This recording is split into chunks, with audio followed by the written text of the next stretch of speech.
Hello kids, welcome to yet another session of class 6 mathematics, and I am your Anu for data handling chapter.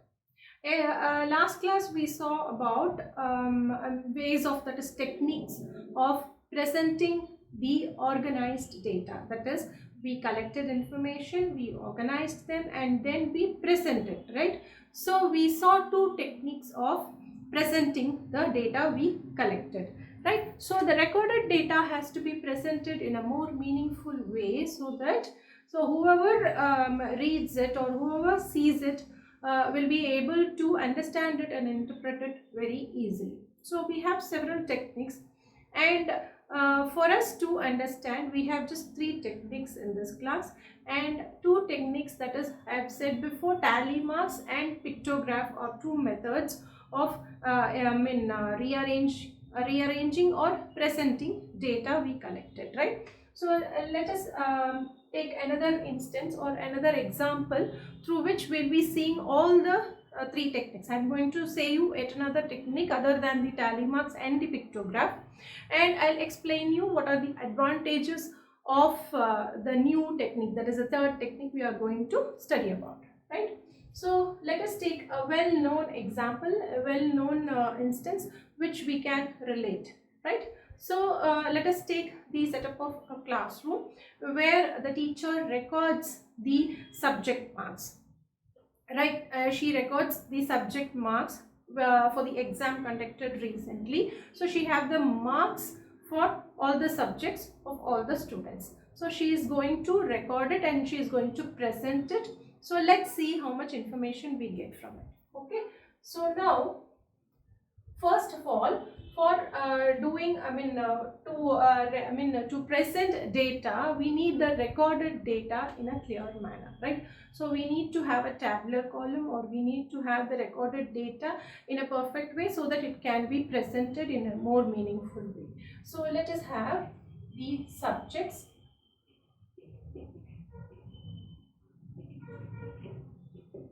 Subjects are like English, Maths,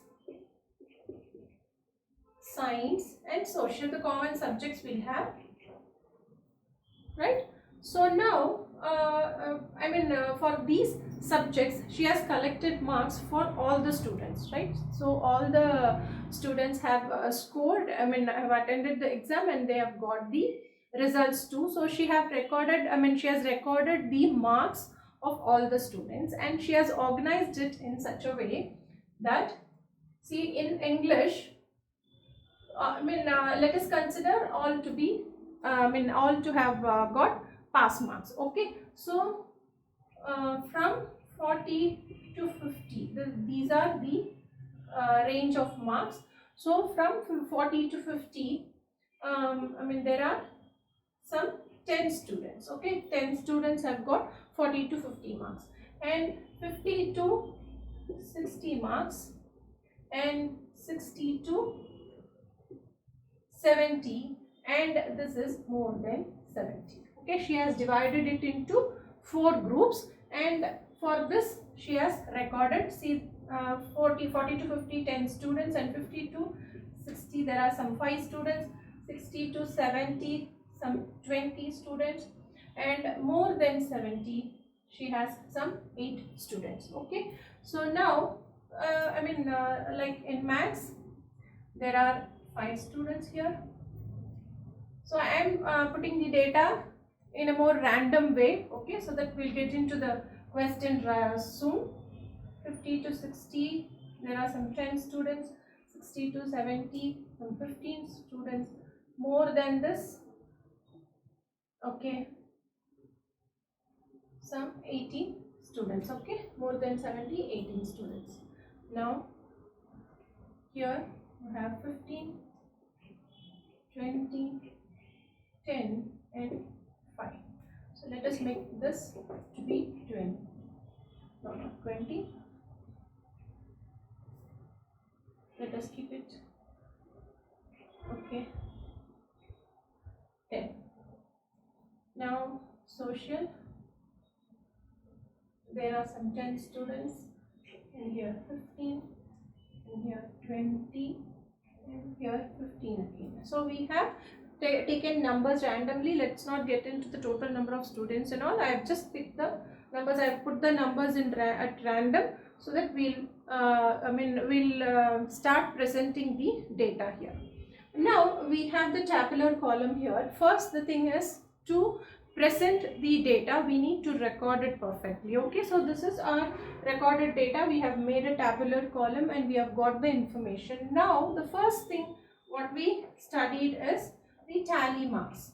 So for tally marks, what did we do? For English, 42, in the range of 40 to 50, there are 10 students. So how do we mark it? So this is how we mark. According to tally marking, this is how it goes. So for 20, we need to make 4 such things. For 8, so this is how we do for tally marks, right? So for tally marks, we draw sticks and across, across it, a line across it. It denotes that it is 5. So for each and every data, we need to draw such sticks and across it. Now the tally marks, after the tally marks, we have done with pictograph. I told you pictograph, we use symbols, we use pictures to represent. So regarding this, I take I take a 5 or I take 2, for example. I take 2 smileys. For one smiley represents 2 students. If it is like 2 students, okay. So how do you do this? 2 students. So I can do this. I can draw 5 here. 5 smileys represent 10, isn't it? Because 1 represents 2. If I put 5 smileys, then it denotes that it is 10 here. 10 students have scored in between 40 to 50, right? So like this we can we can present the data recorded. Okay, so now we'll move on to the third technique, which is used to present the recorded data. We'll see how it goes.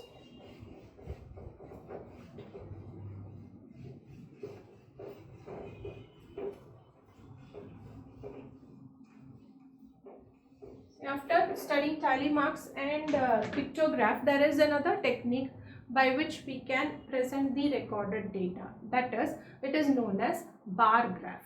Okay, so this is a graph. A graph is, see, how do we draw a graph?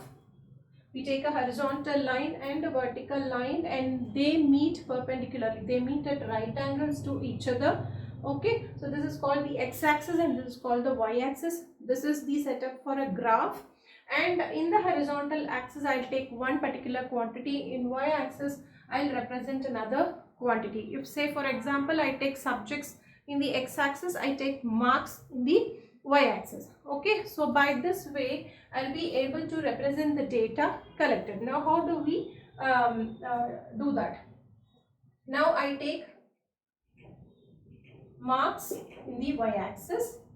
See, this is y-axis, which is vertical, and this is x-axis, which is horizontal, and here I take subjects. Okay, subjects along the x-axis. Okay, so I can write it here. So 1 unit in x-axis represents 1 subject.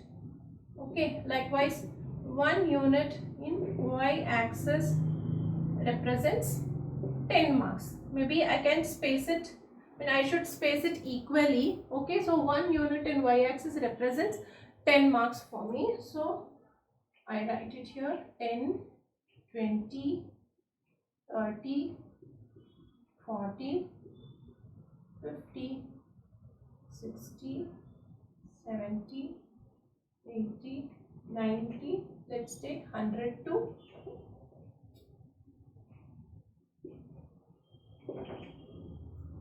okay. Now for subjects, I take English,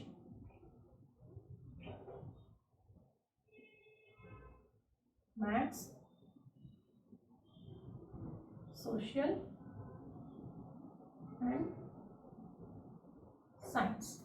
Okay, so in this case, if if you observe this, in this case, so for a particular subjects you have marks against particular subject. So this graph will represent the marks obtained by a single student, okay, by an individual, because I can draw the graph for a particular student who had scored marks in all the 4 subjects. Okay, so let us now draw for one particular student, then I'll show you how to represent data collectively for a whole class. Okay, so now English, Maths, Social and Science, we have marks for individual, for each and every individual.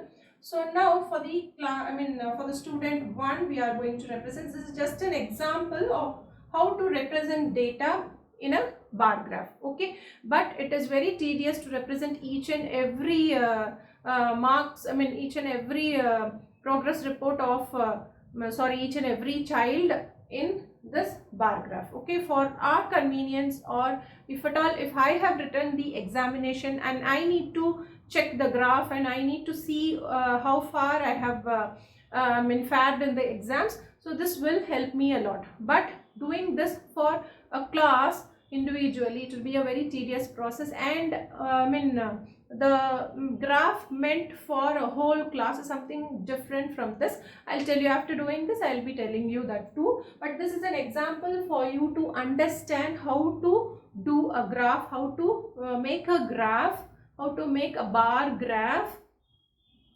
with the given data for a particular student. Okay, so this technique is called bar graph. So earlier we have seen pictograph, which uses pictures and symbols, right? But this is what we call bars. So bars can be either vertical or horizontal, I'll say you. So now I'm going to show you a vertical bar, so which has a constant width, equal width. So now this student number 1 has scored marks like for English, the student has scored some 95 marks, and in Maths 90, Social 85, and in Science it's 100. Okay, so now let's start drawing bar graph for this particular data. So the student 1 has scored 95 in English. So 95, it is here.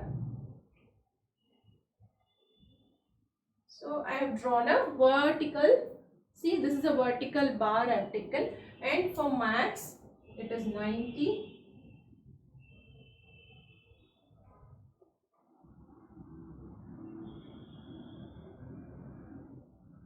Okay, so this is for Maths, and for Social it is 85.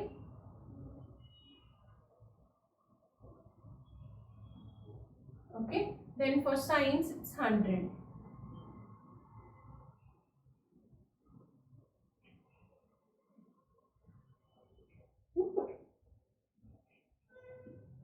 Okay, so this is how we draw graphs. This is vertical graph, and I can also draw horizontal bars like this for corresponding marks. See, for 95 I can draw, 95 is for English, right? So I can draw a bar like this. See, like this I can draw a bar like this, which shows the marks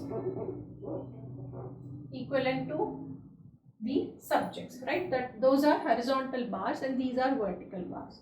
So now I can see the marks, the bar graph of a particular student, of student 1, which says the highest score is definitely in Science without seeing the marks. Actually, even if I don't know the marks, I can do a comparative study using this bar graph. I can say in which subject the student had had fared well or scored well, that is Science. That is the marks with the maximum score is Science, and the subject with maximum score is Science, and the least score is Social. So upon seeing this graph, we'll be able to say in which subject the student has scored more and in which the student has scored the least. Okay, so just by seeing the bar graph, we'll be able to get the maximum information we need. Okay, so the first highest score and the second highest score in which subject, and the least and the least score in which subject. So we will be able to understand all these things and we'll be able to interpret more easily from this type of technique, and this is called the bar graph technique. Okay. This is for student, for one particular student I have shown you how to draw the bar graph. Now if we take for the whole class, let us now consider the pass percentage in each and every subject. Okay, in each and every subject, what is the pass percentage of the students in the class? So how many not the pass percentage, actually how many students have passed the subject. Okay, so I say in English, see, I'll draw the bar graph now and I'll show you how to collect the data from the bar graph. Okay, so if you are given with the bar graph, you need to understand the information from it. So for this, I'll take the example. I say, I'm giving you the bar graph now. So this is number of students here in the y-axis. So the y-axis represents number of students, 1 unit in y-axis. So represents number of students. Conveniently there won't be more number of students in the class. Let me take this as not more than 40. Okay, in a class. So now how many people have scored well, or how many people have not scored well in which subject? So let us understand by this bar graph. Let me draw this, so from that we'll interpret.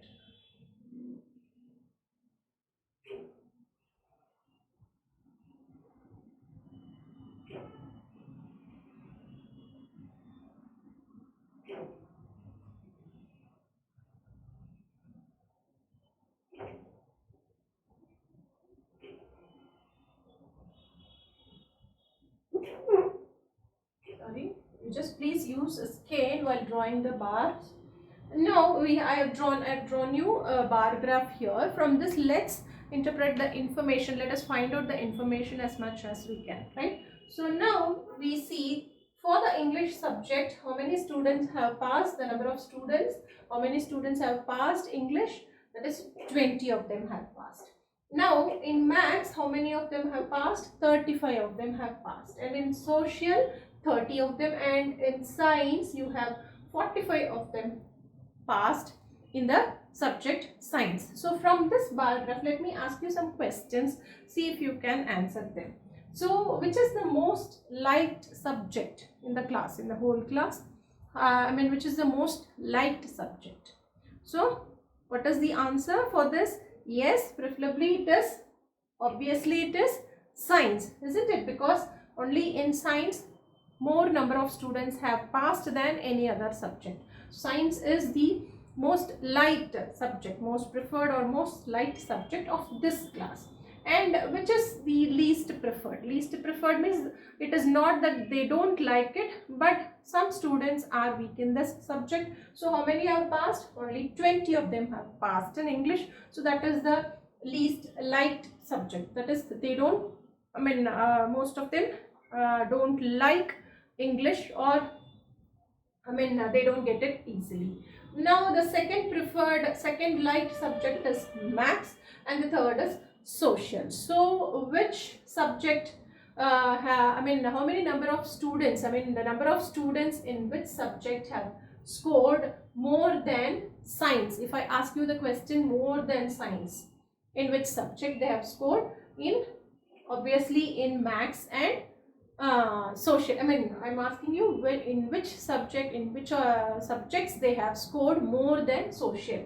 How many students have scored more than social? That is in maths and science. In maths, 5 students have scored more than social, and in science there are 15 students who have scored more than social marks, right? So like this we can get more information as much as we can from this bar graph. Okay, we need not go deep into the recorded data. We need not see the register and the marks entered into it. By just seeing the bar graph, we'll be able to understand more information. We'll be able to get more information for our analysis. So this is one of the technique we use in data handling. So up to this we have studied tally marks, pictograph and bar graph. So this is called the bar graph technique, by which we draw bars either vertically or horizontally to represent data we have collected and recorded. So what what is this data handling is all about, and how it is used. Actually, this data handling is used a lot in research work, where we need to collect data, we need to record them, and we need to present them in a neat way so that it will be useful for us in further research. We'll be seeing which is highest, which is lowest, and how much has been gone into it, and what should be done to pump in more. So these type of information we'll be getting from the chart, and we'll be able to move further. So this is very helpful in doing research and for the statistics purpose, and even for the census also. Census, that is, the government undertakes census every year. It checks its population, and this census is very important for us to concentrate on the health of the population, health of the people, and the sanitation of the people, the education of the people. It is helpful in lot more ways. So data handling is a very important chapter, and it deals with arranging or organizing data, or presenting the organized or recorded data in a neat manner, so that we'll be able to understand more easily. Okay, but just by seeing it, we'll be able to interpret more data from it. So I hope you understood all the three techniques explained here, and we'll move on to the next chapter, but before that we'll see some problems in this chapter in the next class. Okay, so until then, keep revising. It's bye from Anu. Thank you.